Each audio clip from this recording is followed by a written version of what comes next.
Izin Prof. Ya. Jadi Mbak Titin, tadi sebenarnya pertanyaan pemanasan tapi langsung digas oleh Prof Hak. Ini luar biasa, tepuk tangan untuk narasumber kita. Ini sebentar. Yang selalu menjadi masalah ya.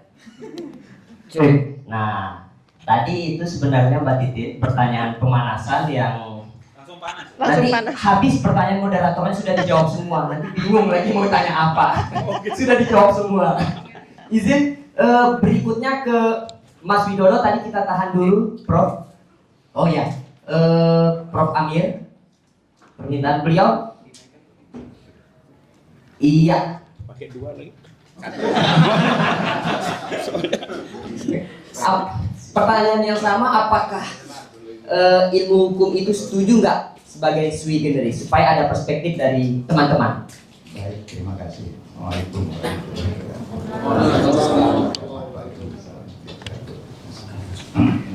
Saya tadi visiti Prof. Widodo. Kenapa Pak Hak pagi sekali datangnya? Karena saya lihat Pak Amir itu terkenal sangat disiplin waktu. Itu jawabannya. Terima kasih. Jadi memang saya ini terkenal dengan kedisiplinan. Disiplin itu memang perlu. Sebab suatu saat ketika saudara-saudara nanti jadi pejabat, saudara pasti membutuhkan disiplin. Sekarang saudara tidak butuh. Makanya kadang-kadang mahasiswa ini mencari kesempatan dalam kesempitan. Baik, jawaban Pak tadi begitu panjang karena aspek filosofinya. Saya to the point untuk ini. Pertanyaan tadi itu bisa ya. Supaya siaran langsung. Baik. Akhirnya dua juga. Boleh satu, Prof. Iya. Pakai yang ini. Ah ya. Oke. Untuk Baik. Jawabannya sederhana, bisa dari dua perspektif, gitu kan. Kalau kita melihat dari perspektif karakteristik ilmu hukum, gitu kan, ya kan, karakteristik ilmu hukum itu oleh para guru-guru kita mengatakan ada dua, gitu kan.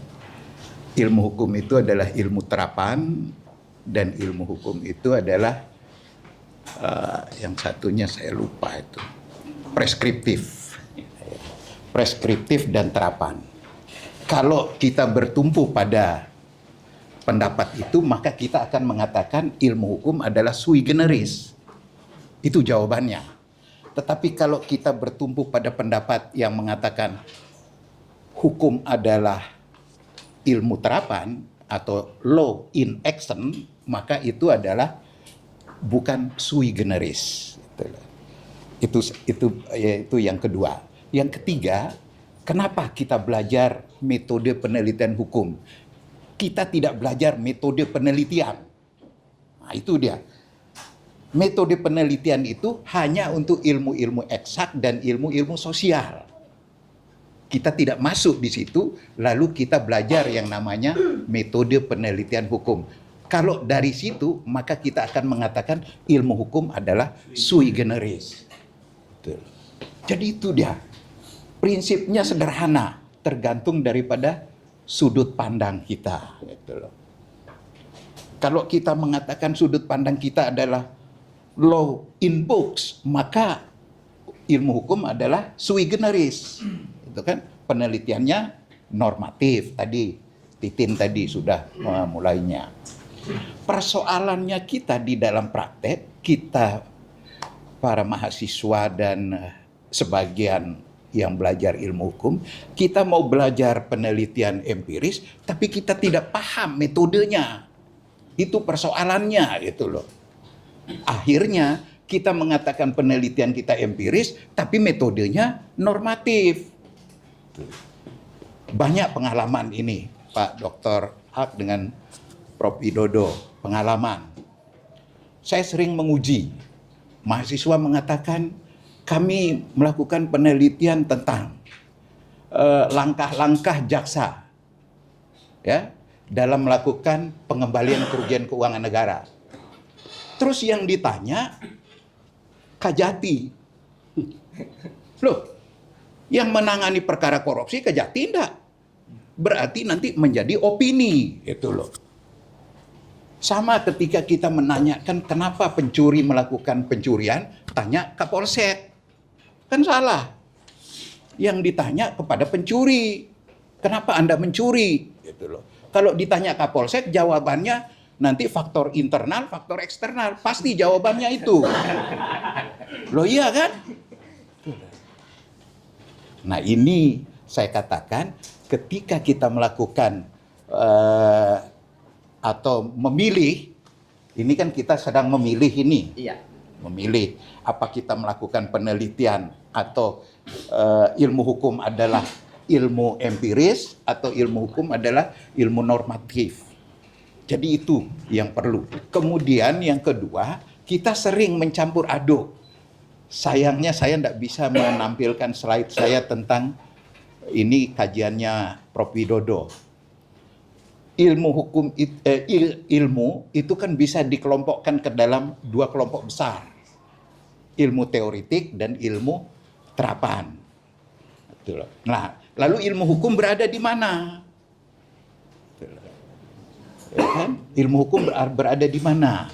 Ilmu hukum kalau mengikuti filsafat ilmu itu, maka ilmu hukum berada dalam ilmu terapan. Jadi sederhana kalau kita berpikir, sehingga bagi teman-teman yang mau berpikir ilmu hukum adalah bukan ilmu sui generis, monggo. Ya kan?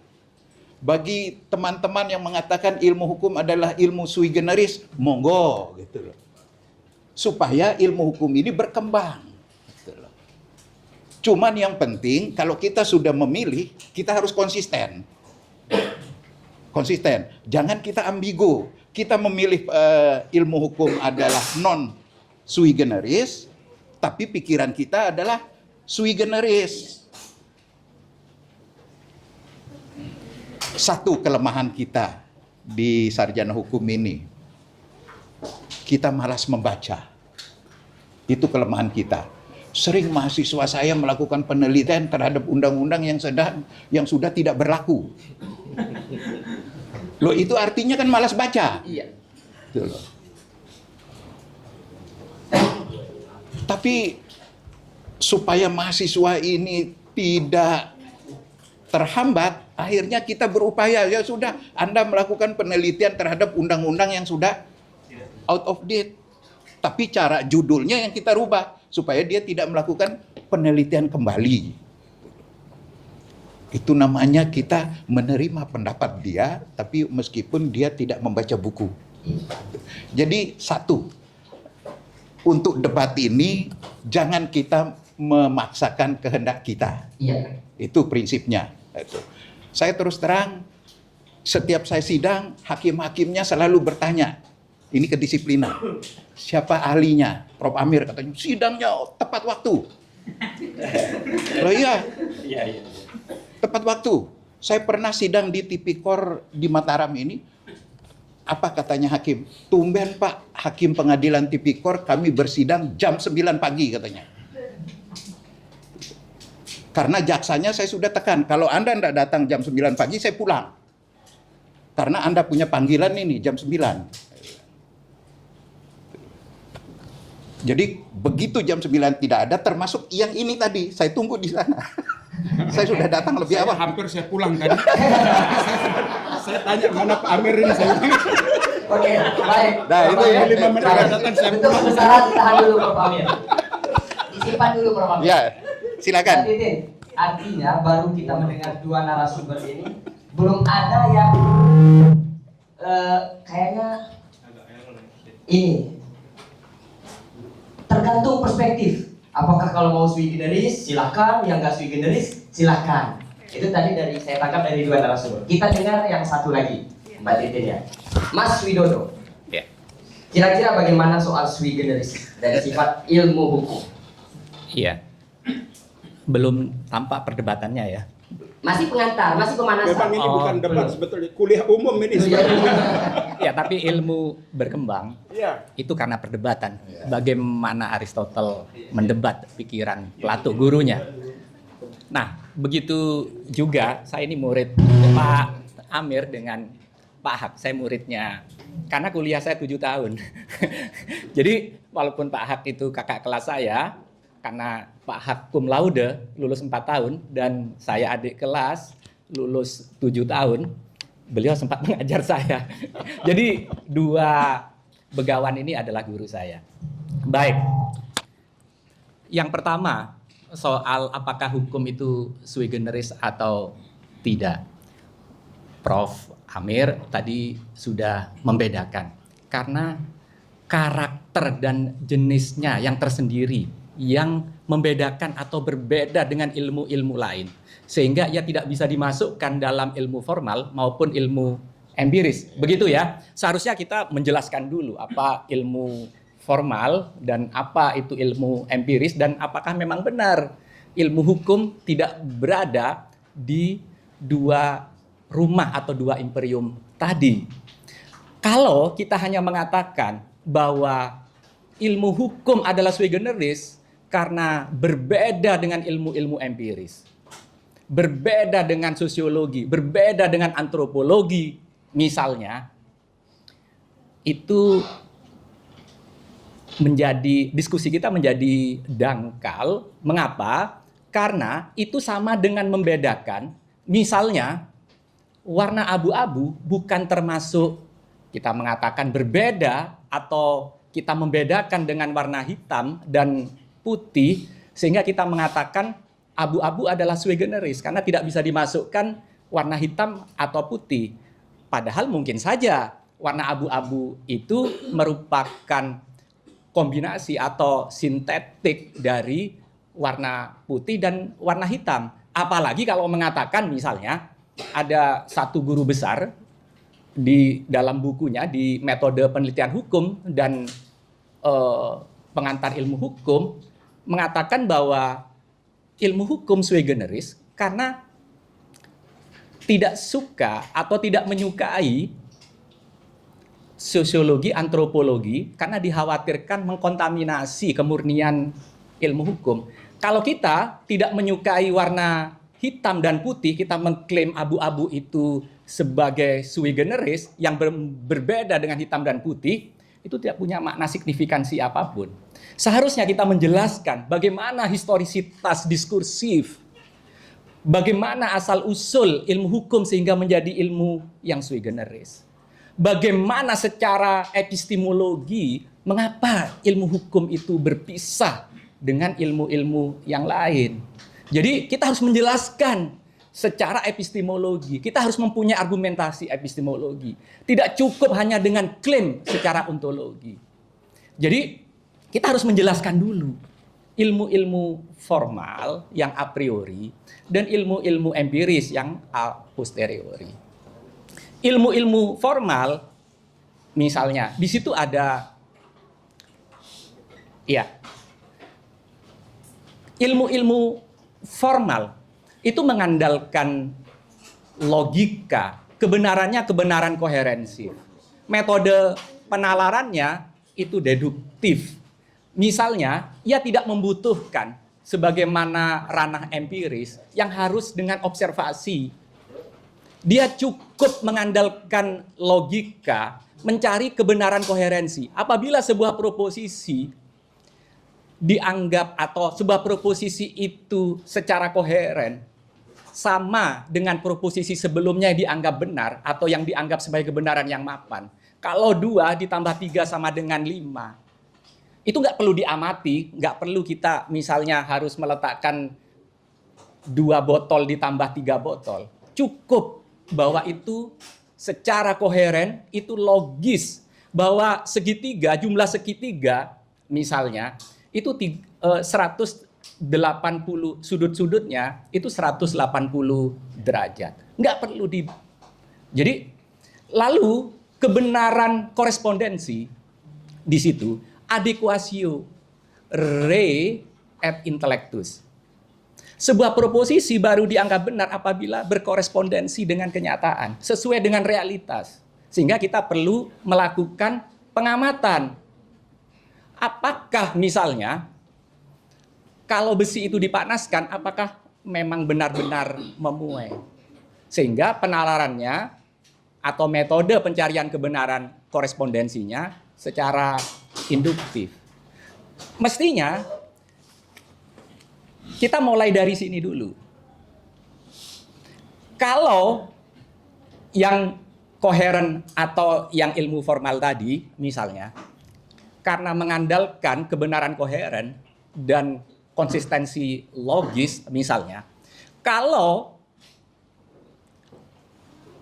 kita mencari kebenaran secara koheren, itu ditentukan apakah formula logikanya itu sudah benar. Kalau kita membuat misalnya atau menyusun argumentasi secara logis atau berdasarkan logika yang benar, maka kesimpulannya juga pasti benar. Itu aksiomanya. Misalnya, semua manusia akan mati.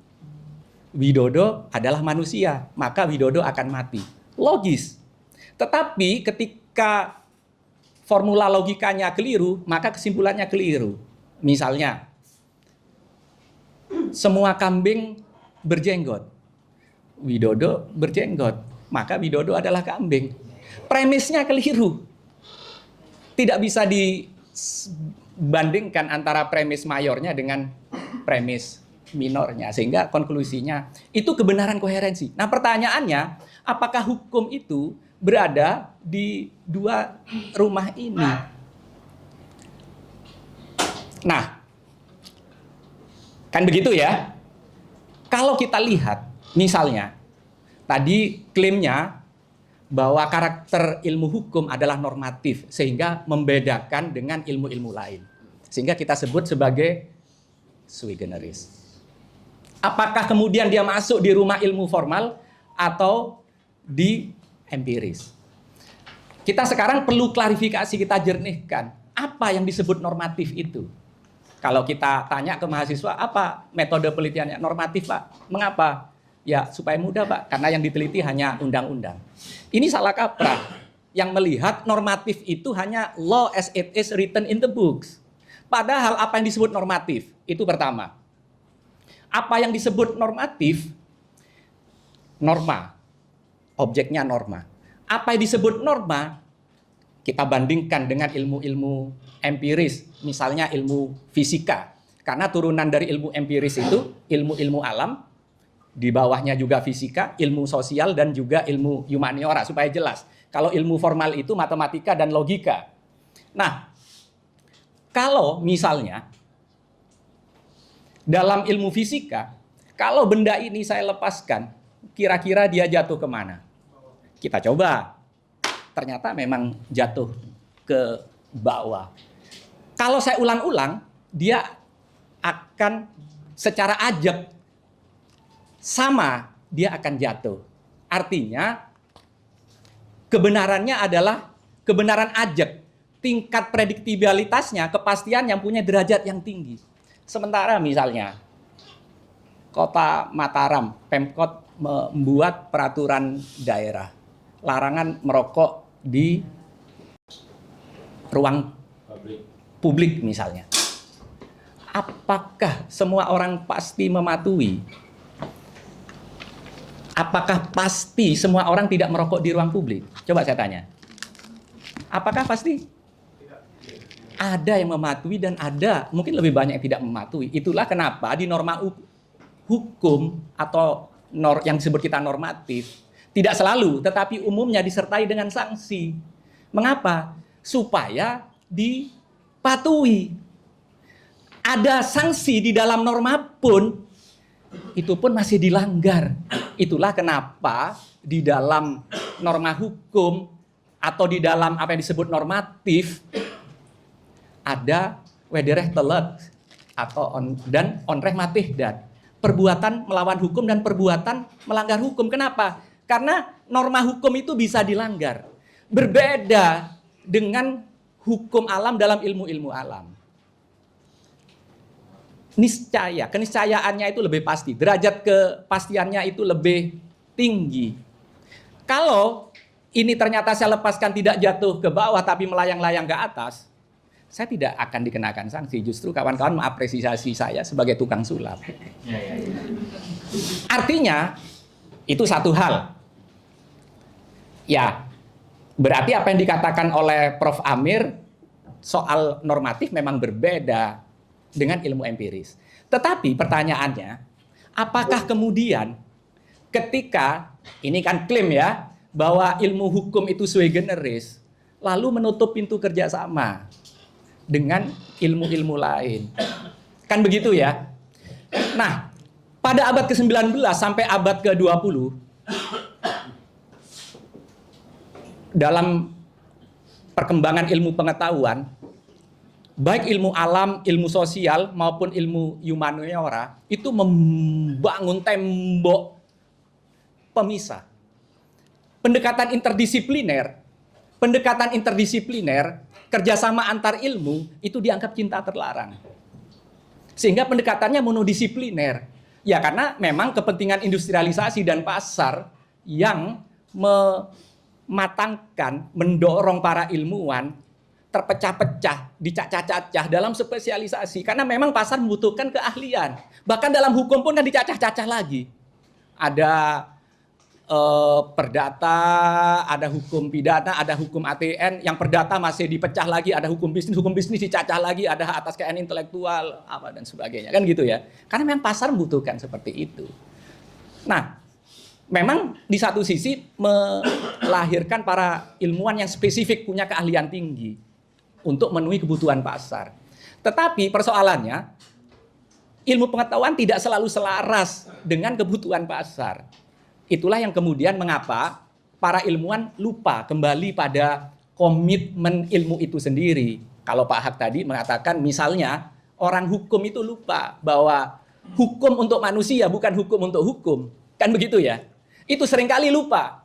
Kadang kalau menjadi ahli pun juga lupa kan? Kan begitu. Ya kan begitu. Padahal kan hukum untuk manusia kan begitu. Nah, jadi itu masalahnya. Memang ilmu hukum ilmu yang sui generis, kan begitu ya. Tetapi betapa dangkal, naif kalau ilmu hukum kemudian karena mengklaim dirinya sui generis, kemudian menutup pintu kerjasama dengan ilmu lain. Contoh misalnya, ketika pencurian listrik pertama kali di Belanda, apakah bisa dengan pendekatan monodisipliner? Hanya pendekatan hukum. Ketika itu kasus pertama kali seorang dokter yang melakukan perbuatan, misalnya ketika dia melakukan plombir, waktu dulu daya untuk melakukan plombir, menambal gigi, itu membutuhkan daya listrik yang besar. Sehingga dia mencari cara bagaimana supaya tidak membayar ke PLN Belanda dalam jumlah yang besar. Lalu dengan alat tertentu meteran itu berhenti. Lalu dia berpikir, biasanya orang yang tamak walaupun dia pandai menutup kecerdasannya. Akhirnya dia, kalau begitu saya bisa mengurangi, kenapa tidak saya hentikan sepanjang hari. Sehingga menimbulkan kecurigaan dan akhirnya dia diperiksa. Pendekatan monodisipliner, pendekatan hukum semata tidak mampu. Sehingga dia butuh ahli fisika yang menjelaskan bagaimana transfer energi. Bagaimana mengundang ilmu lain seperti ekonomi untuk menjelaskan. Bagaimana misalnya energi listrik walaupun itu intangible tapi punya nilai ekonomis. Sehingga hakim mampu melakukan penafsiran teleologis tanpa harus melakukan analogi. Sebagaimana dilarang dalam hukum pidana. Atau seperti kopi Mirna misalnya. Kasus kopi Mirna, apa iya hanya melibatkan kalangan hukum saja? Perlu melibatkan para psikolog untuk mengetahui mens rea-nya misalnya. Bagaimana melibatkan ahli kimia? Apakah betul dalam kopi itu mengandung racun sianida misalnya, sebagaimana dakwaan jaksa misalnya. Jadi tidak cukup. Karena mengapa? Karena hukum ini kompleks. Masalah hukum itu kompleks sehingga tidak cukup didekati dengan pendekatan yang monodisipliner. Karena masalah hukum kompleks sehingga pendekatannya pun juga harus kompleks, pendekatan interdisipliner. Oke. Gitu. Baik. Ya. Baik, Mas Wid, iya betul. Berarti ilmu hukum sebagai sui generis itu tidak boleh menutup diri dengan interdisipliner ilmu yang lain berarti ya, Mas Wid. Karena gini, artinya bahwa apakah kemudian sui generis ini menjadi beresiko untuk menjadi dua pisau pisau bermata dua. Di satu sisi kemudian sui generis ini sebagai dalam tanda kutip isolasi intelektual terhadap ilmu hukum itu sendiri. Lalu bagaimana kemudian sui generis ini menjawab kritikan soal tersebut, dan bagaimana kita memastikan bahwa kekhasan yang dimiliki oleh ilmu hukum itu tidak menjadikan sebuah dogma yang eksklusif dan kemudian terlepas dari realita-realita sosial yang tadi disebutkan. Oke. Tapi pertanyaan itu jangan dulu dijawab sama Mas Wid ya. Oh ya. Ya. Sebenarnya ini masalahnya apa ini? Baik. Tadi sudah disampaikan pengantar untuk masuk pertanyaan berikutnya, Mbak Titin. Prof. Peter menyampaikan bahwa ilmu hukum itu adalah ilmu yang sui generis. Ini untuk pengantar aja, ya. Kalau yang nggak setuju, ya nggak apa-apa. Kebenaran hukum adalah kebenaran koherensi, bukan kebenaran korespondensi. Itu masih melekat di otak saya di dalam penelitian hukum. Kebenaran hukum adalah kebenaran koherensi, bukan kebenaran korespondensi. Sehingga sifat ilmu hukum itu adalah sui generis. Nggak ada ilmu lain yang dapat dipersamakan dengan ilmu hukum. Sehingga dia mempunyai karakter. Nah, metode penelitian pun bukan ada penelitian normatif empiris, tapi metode penelitian hukum.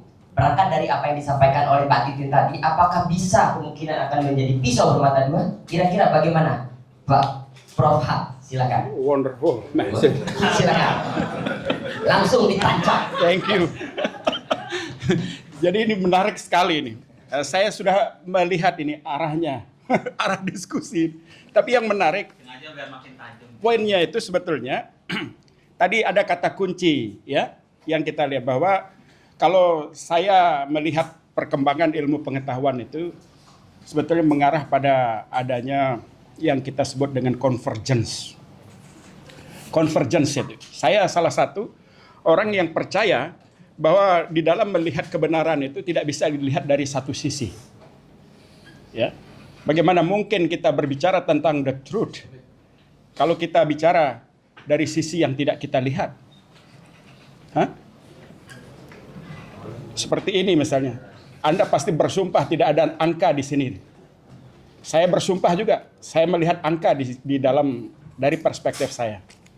Kan kita tidak mungkin mempertahankan sesuatu atau mengklaim suatu kebenaran itu dari sisi yang tidak kita lihat. Oleh karena itu diperlukan adanya dialog.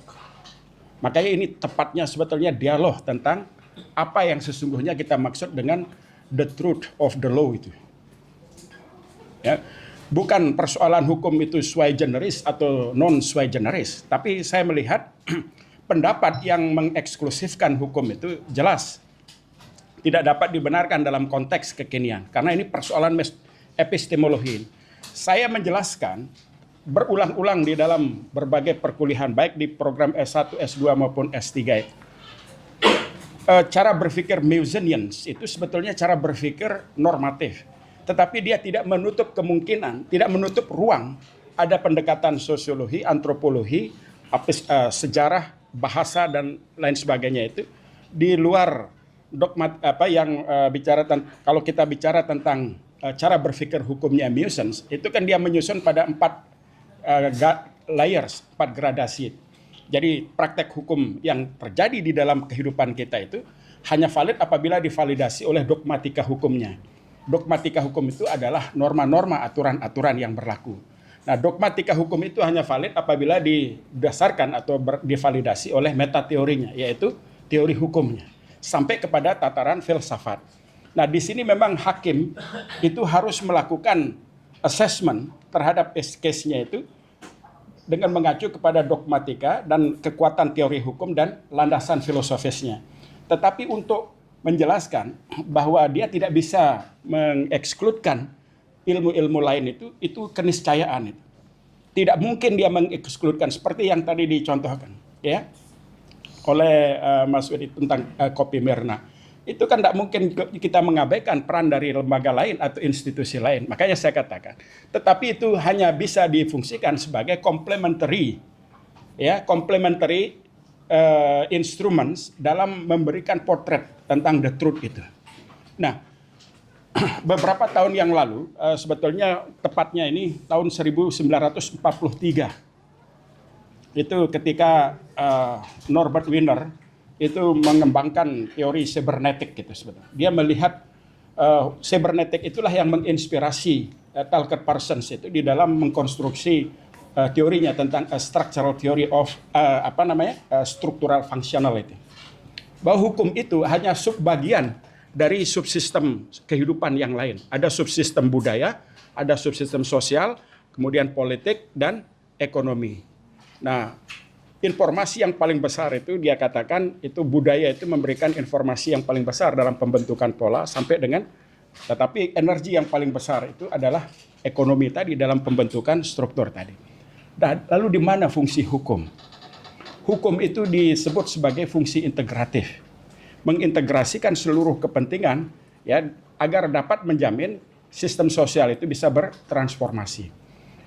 Kajian-kajian ini sudah lama banyak dilakukan, bahkan dari kalangan Harvard sendiri seperti Profesor Reskipon itu, dia justru melihat hukum itu sebagai instrumen, bukan hanya sebagai fungsi social control ala Austinian tahun 1832. Ya, kalau Austin itu kan melihat hukum itu kekuatannya itu ada pada sanksi. Nah, sanksi itu berarti maknanya itu social controlnya lebih kuat. Tetapi oleh Reskipon itu sudah dibantah bahwa hukum itu tidak cukup hanya sekedar law as a tool as social control, tapi dia juga sebagai law as social engineering. Nah, ini juga terus terjadi di mana-mana. Bahkan di dalam hukum positif pun seperti itu. Oleh karena itu, apa pendekatan yang kita gunakan untuk memahami hukum seperti yang tadi, supaya hukum itu tidak mengekskludkan dirinya di dalam sui generis tadi. Saya juga menyampaikan ini sebetulnya termasuk ketika bertemu sama Pak Peter Mahmud pada beberapa tahun yang silam sama beliau. Ya, ini grup-grup grup-grup normatif. Tetapi saya tidak menyalahkan. Karena baru 2 minggu yang lalu sebelum saya ada kegiatan di Denmark itu, saya mengajar di Universitas Erlangga di program Doktor Ilmu Hukum. Yang saya sampaikan juga sama seperti bahwa harusnya ada kita melihat transformasi hukum itu ya dalam konteks apa yang saya sebut dengan convergence tadi. Tidak ada yang bisa mengekskludkan atau mengalinasi ya ilmu-ilmu lain di dalam memahami satu konteks itu. Semuanya itu harus saling berhubungan, saling berinteraksi. Itulah systems. Nah, jadi pendekatan yang saya tawarkan di dalam memahami ini sebetulnya itu adalah pendekatan cara berpikir sistem thinking tadi itu akan memposisikan melihat kita ya melihat fenomena bahkan norma pun itu muncul karena interaksi antar komponen dalam sistem itu. Saya tunjukkan. Ini buku ini pandangan ini dibahas oleh Jeffrey Samuel di dalam bukunya Epistemology and Method in Law. Dia mengacu justru kepada teori systems. Waktu saya eksplorasi ternyata bahkan rest in persons, subjek hukum itu tidak ada gunanya kalau menurut Jeffrey Samuel itu. Tidak ada gunanya itu kalau dia berdiri sendiri. Untuk apa itu? Tapi dia baru bisa bermakna ketika dia berinteraksi dengan yang subjek yang lain atau objek yang lain. Misalnya rest in person, kalau dia ansih rest in person, itu hanya sekedar namanya saja subjek hukum. Tetapi ketika dia berinteraksi dengan benda, misalnya dengan tanah, baru lahir konsep kepemilikan di sana itu, ownership. Dalam konsep ownership itu lahir konsep-konsep dasar hukum yang lain, seperti hak dan kewajiban. Ya, hak dan kewajiban dari pemilik tanah atas tanah. Ya, itu sudah jelas itu. Ada bayar pajak dan lain sebagainya, pengawasan, pemanfaatan dan lain sebagainya. Nah, ketika hak subjek hukum ya itu berinteraksi dengan subjek hukum yang lain, baru lahir itu hubungan hukum, legal relationship yang melahirkan hak dan kewajiban tadi. Sehingga hubungan hukum, subjek hukum, objek hukum, hak dan kewajiban itu lahir karena interaction, interrelasi antar subjek. Nah, antar komponen, baik itu subjek maupun subjek ke objek. Nah, disinilah saya melihat sebetulnya hukum itu tidak ansih dia. Tetapi yang saya ingin sampaikan juga, saya tidak bermaksud untuk apa? Zoom. Iya. Ada yang bocor. Oke, sorry. Lanjut. Saya kira saya diinterrupt sama Farhan. Enggak. Nah, Sudah mulai panas, silakan. ya baik. Nah, jadi artinya ketika kita melihat bahwa hukum itu sui generis, itu dalam konteks ketika dia melihat misalnya ya bagaimana penerapan norma itu terhadap case yang ada. Dan ini sebetulnya perdebatan sudah dimulai sejak tahun 1900-an, 1960-an. Ya, kalau misalnya tadi tahun 1940-an ya dari eranya Austin itu murni dia mengekskludkan norma-norma institusi lain di dalam hukum itu. Maka tahun 60-an itu sebetulnya Herbert Hart ya. Herbert Hart itu di dalam bukunya Concept of Law tahun 1961 dia sudah mengatakan bahwa sebetulnya hukum yang hidup itu dia juga dia mengakui ya tidak benar hukum itu hanya waktu dia mengkritik John Austin. Dia mengatakan bahwa tidak benar hukum itu hanya berasal dari kekuasaan atau otoritas yang berkuasa. Tidak benar. Hart mengatakan ada juga hukum-hukum yang hidup dan berkembang di dalam masyarakat. Itulah yang disebut dengan living law. Bayangkan itu seorang tokoh yang paling fundamental, paling kuat pengaruhnya. Kalau kita lihat di Google itu, ternyata Herbert Hart ini orang yang paling banyak diacu pandangannya di seluruh dunia, termasuk di Amerika maupun di Eropa.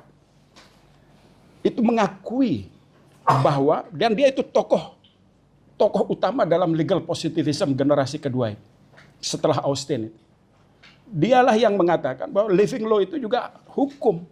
Artinya apa? Bukan yang berasal dari kekuasaan saja.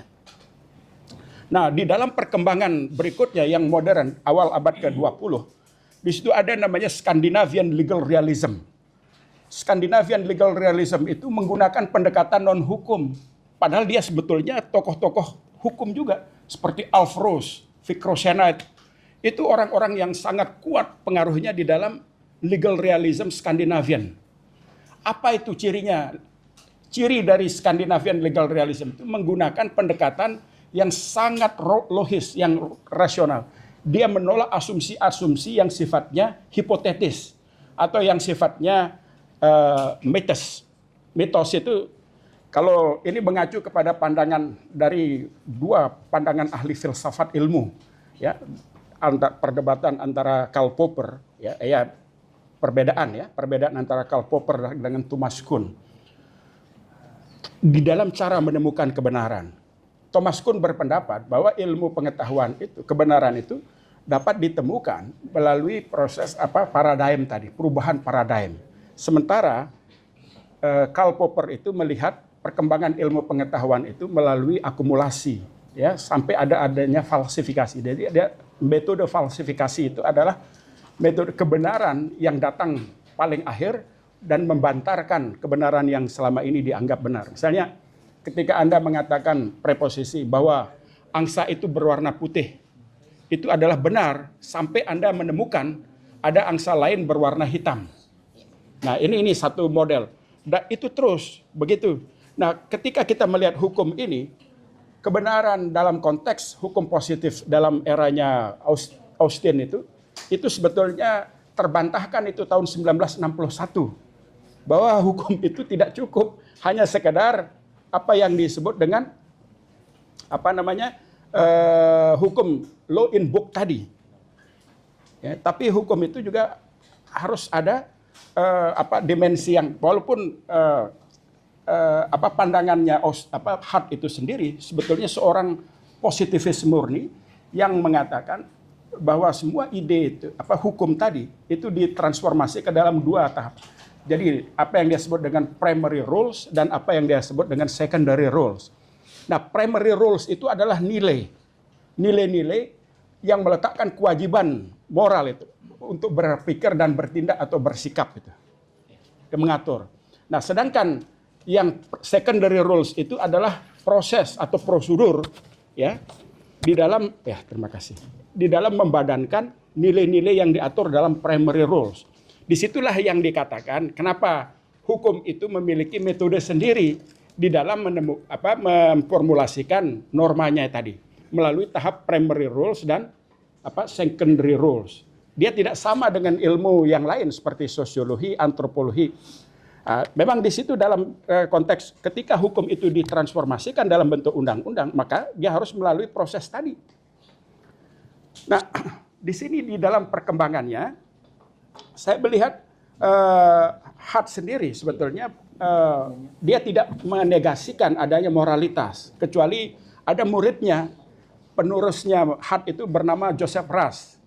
Joseph Rush itulah yang melakukan pengekskludan moralitas ke dalam hukum. Supaya Anda punya gambaran yang jelas tentang ini mungkin yang diikuti sama Pak Peter Mahmud Marzuki itu. Tetapi sebentar, saya belum selesai. Tetapi saya menghormati karena kan beliau juga ada dasarnya.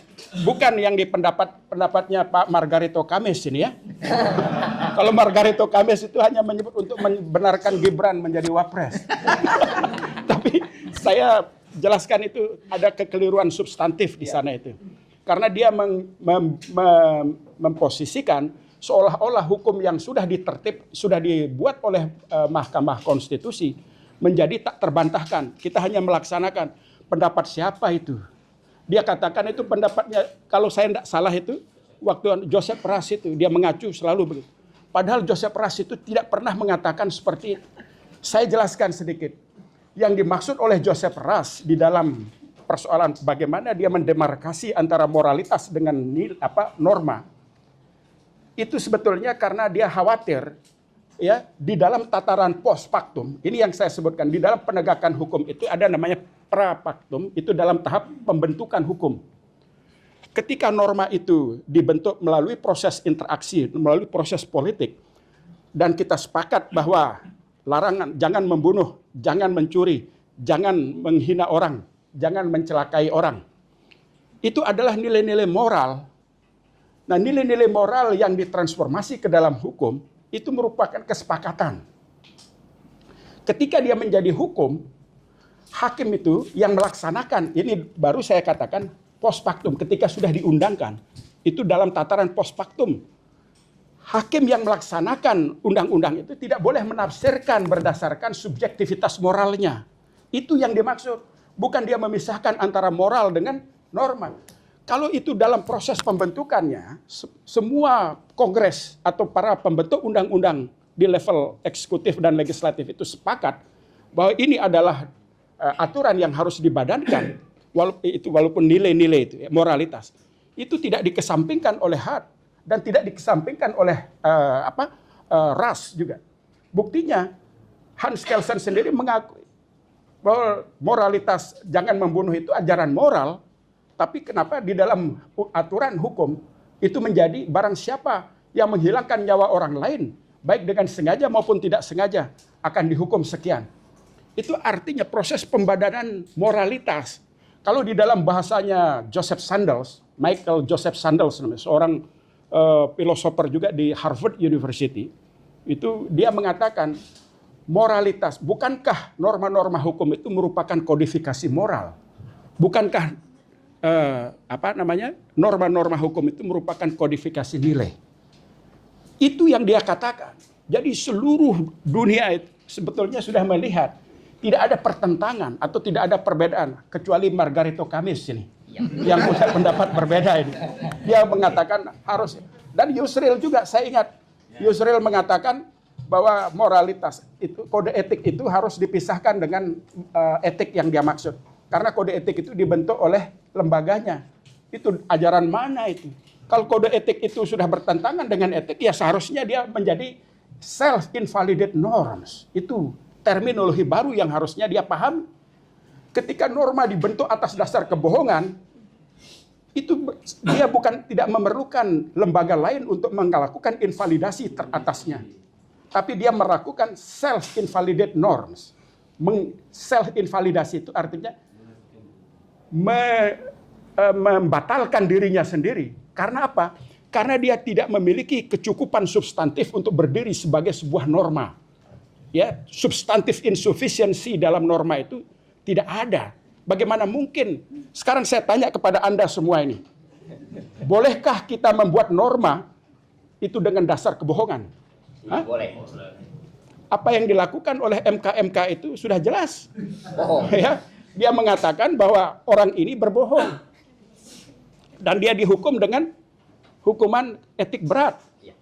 Itu sudah jelas salah, tapi dibenarkan. Ya, yang salah ya tetap salah. Walaupun dalam kekuatan politik dia tetap, kita kan tidak punya kekuasaan. Tapi saya harus sampaikan, karena pertanyaan seperti ini berulang-ulang ditanyakan. Tapi saya memberikan contoh bahwa persoalan legitimitas di dalam norma itu tidak ada pembenturan antara norma dengan nilai. Tidak ada benturan antara moral dengan norma tadi. Oke. Sedikit-sedikit. Justru moralitas itu, sebentar, Silakan. moralitas itu harusnya menjadi jiwa yang embedded di dalam norma itu, yang memberikan validitas terhadap keberlakuan hukum sehingga dia menjadi efektif di dalam keberlakuannya. Itu katanya si Hart tadi itu, bukan El Haq itu. Ya, terima kasih Prof. Terima kasih.